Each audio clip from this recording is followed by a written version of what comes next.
যুক্তরাষ্ট্রের তরলীকৃত প্রাকৃতিক গ্যাস সরবরাহকারী প্রতিষ্ঠান আর্জেন্ট এলএনজির সঙ্গে নন বাইন্ডিং চুক্তি হয়েছে বাংলাদেশের। প্রতিষ্ঠানটি বছরে বাংলাদেশে ৫ মিলিয়ন মেট্রিক টন তরল গ্যাস সরবরাহ করবে। শুক্রবার আর্জেন্ট এলএনজি এ তথ্য জানায় বলে জানিয়েছে রয়টার্স। বার্তা সংস্থাটি বলছে, প্রেসিডেন্ট ডোনাল্ড ট্রাম্প দায়িত্ব গ্রহণের পর এটি যুক্তরাষ্ট্রের গ্যাস সরবরাহের সবচেয়ে বড় চুক্তি। ট্রাম্প ক্ষমতা গ্রহণের পর ঘোষণা দেন দেশটিতে জ্বালানির অনুসন্ধান বাড়াবেন তিনি। বাংলাদেশের সঙ্গে আর্জেন্ট এলএনজির চুক্তি প্রমাণ করছে ট্রাম্প প্রশাসনের ওপর এই খাত সংশ্লিষ্টদের আস্থা রয়েছে।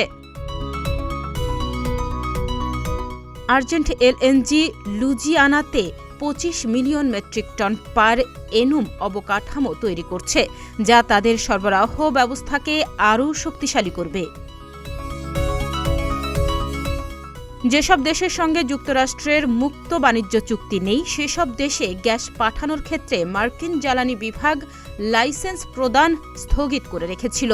তবে গত সোমবার ক্ষমতা গ্রহণের পর নির্বাহী আদেশের মাধ্যমে এটি রহিত করেছে ট্রাম্প।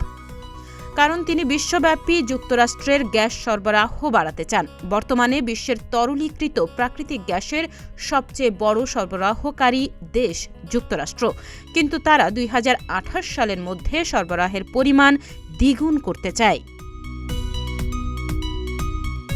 লুজিয়ানার পোর্ট ফরচুনে আর্জেন্ট এলএনজির অবকাঠামো তৈরি সম্পন্ন হলে তারা বাংলাদেশের পেট্রোবাংলার কাছে গ্যাসের কার্গো বিক্রি করা শুরু করতে পারবে।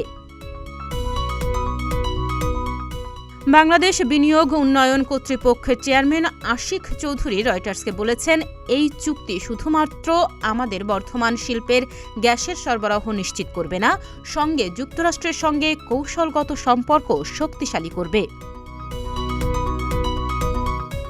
এদিকে বাংলাদেশ দীর্ঘদিন ধরে জ্বালানি চাহিদার দীর্ঘমেয়াদী সমাধান খুঁজছে। এক্ষেত্রে তরলীকৃত গ্যাসের দিকে ঝুঁকছে সরকার। তবে ২০২২ সালে ইউক্রেনে রাশিয়ার হামলার পর বিশ্বব্যাপী যখন গ্যাসের দাম বেড়ে যায়, তখন কম দামি কয়লার দিকে আবারও ঝোঁকা শুরু করে রাজধানী। তাহনিয়া ইয়াসমিন, প্রতিদিনের বাংলাদেশ।